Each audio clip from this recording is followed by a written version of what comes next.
where leaders will discuss the findings of investigations into the 2024 crewed test flight of Boeing Starliner to the International Space Station. Administrator Jared Isaacman will provide some opening remarks and answer questions alongside Associate Administrator Amit Kshatriya, who will give closing remarks. If you have a question, please join the queue by pressing star 1. We will attempt to get through as many questions as possible. Shortly, NASA will send a news release that links to the report, redacted to the least extent possible for your reference. With that, the Administrator. Thank you, Bethany. For those that are joining us today, I would like to read a letter that I sent to the NASA workforce in just the last few minutes. So within the next week, Congress will be briefed by the Aerospace Safety Advisory Panel, and NASA's independent investigative report on the Starliner Crewed Flight Test will be released publicly. So many of you know this program intimately, and some of you lived every development in real time. We returned the crew safely, but the path we took did not reflect NASA at our best. There is no expectation of perfection in missions as challenging as those that we are entrusted to undertake. Even with our best efforts and programs like CCP that have seen great success, mistakes will occur.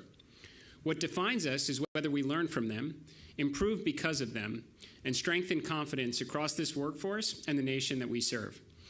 This requires transparency and accountability, neither of which can be selectively applied. In this letter, I will summarize the timeline, the organizational root cause, and the actions we are taking to restore trust and move forward. Let me begin with the most important point. Starliner has design and engineering deficiencies that must be corrected, but the most troubling failure revealed by this investigation is not hardware.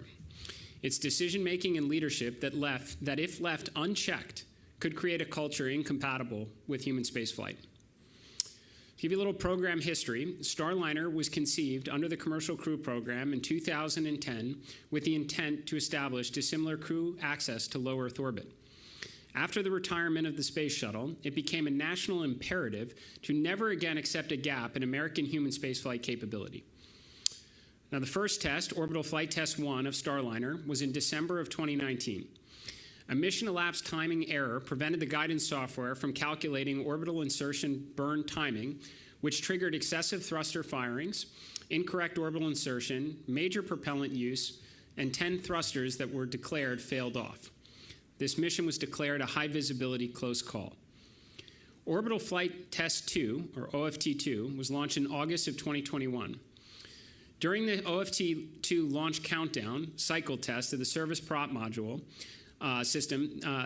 So this actually didn't launch, to be clear. But during OFT launch countdown cycle tests, the service module prop system manifold isolation valves, 13 of the 24 oxidizer valves failed to cycle open.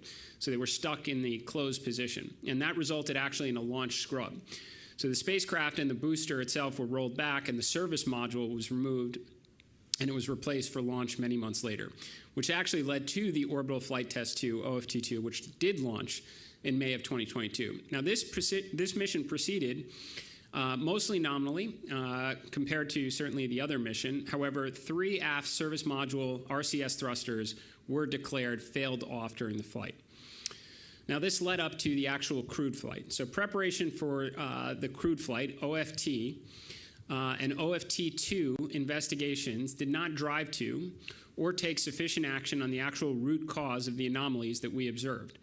The investigations often stopped short of the proximate or the direct cause, treated it with a fix, or accepted the issue as an unexplained anomaly. In some cases, the proximate cause diagnosis itself was incorrect due to insufficient rigor in following the data to its logical conclusion.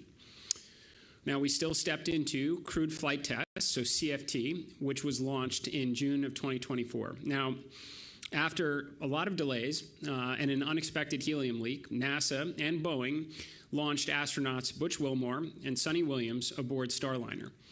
During the rendezvous and proximity operations, propulsion anomalies cascaded into multiple thruster failures and a temporary loss of 6 degrees of freedom control. Now, the controllers and the crew performed with extraordinary professionalism. Flight rules were appropriately challenged, control was recovered, and docking was achieved. It is worth restating what should be obvious. At that moment, had different decisions been made, had thrusters not been recovered, or had docking been unsuccessful, the outcome of this mission could have been very, very different.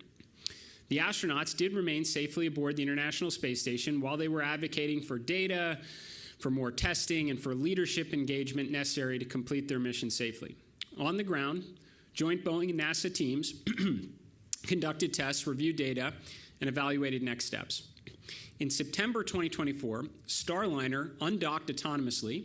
It did experience an unexpected crew module propulsion failure and landed successfully, though zero fault tolerant in the crew module thrusters throughout reentry. Butch and Suni subsequently returned safely to Earth aboard SpaceX Crew 9 in March of 2025. Now, talking about the investigation, mistakes incurred from program's inception and continued throughout execution, including contractual management, oversight posture, technical rigor, and leadership decision-making. Boeing built the spacecraft, and from the onset, NASA approved variances, and we agreed to fly it. As development progressed, design compromises and inadequate hardware qualification extended beyond NASA's complete understanding. Now, variances exist across all major aerospace programs and by themselves are not unusual. The engineering reality, however, is that Starliner, with its qualification deficiencies, is less reliable for crew survival than other crewed vehicles, and that was as noted by the report. But at NASA, we managed the contract. We accepted the vehicle, we launched the crew to space, we made decisions from docking through post-mission actions. A considerable portion of the responsibility and accountability rests here. Now, talking about root causes, we have identified organizational root causes. The technical investigations to identify the proximate or direct causes for the service module and crew module thruster anomalies remain ongoing. So I think acknowledging that present-day reality is essential to mission success. So to the root causes first, NASA's limited touch acquisition and management posture left the agency without the systems knowledge and development insight required to confidently certify a human-rated spacecraft, and insight versus oversight was not applied consistently. Second, Boeing's propulsion system design and certification approach allowed hardware to operate outside qualification limits, which is incompatible with crew safety margins.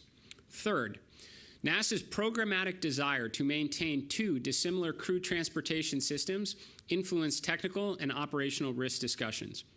Now, it is through that lens that we examine leadership decision-making through the various phases of the mission. Pre-launch. More than 30 scheduled CFT launch attempts created cumulative schedule pressure and decision fatigue.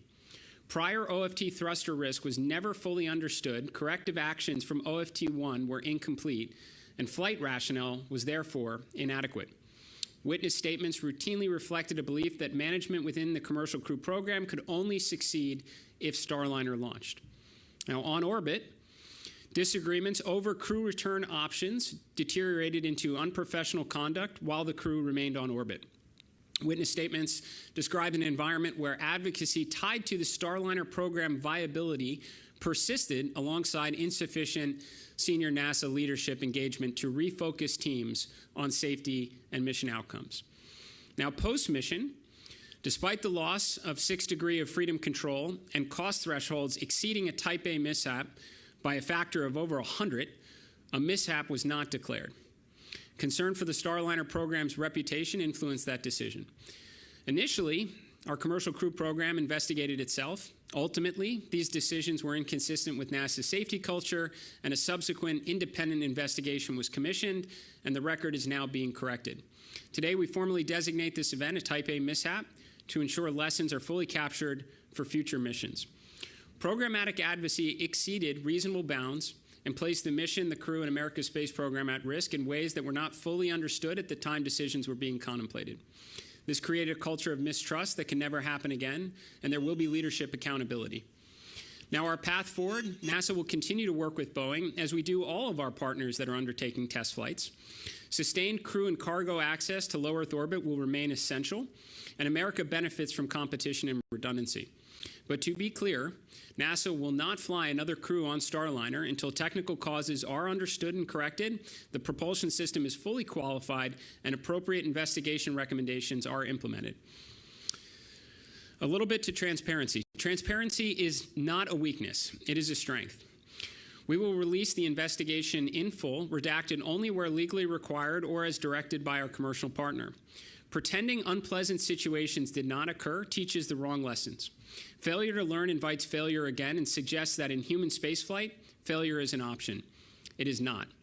America trusts NASA with the hardest endeavors ever attempted. The world looks to us for the discoveries, achievements, and leadership only this agency can deliver, and that requires putting the mission and the crew first. We will achieve success through extreme ownership, immense competence, and decisive action. Thank you.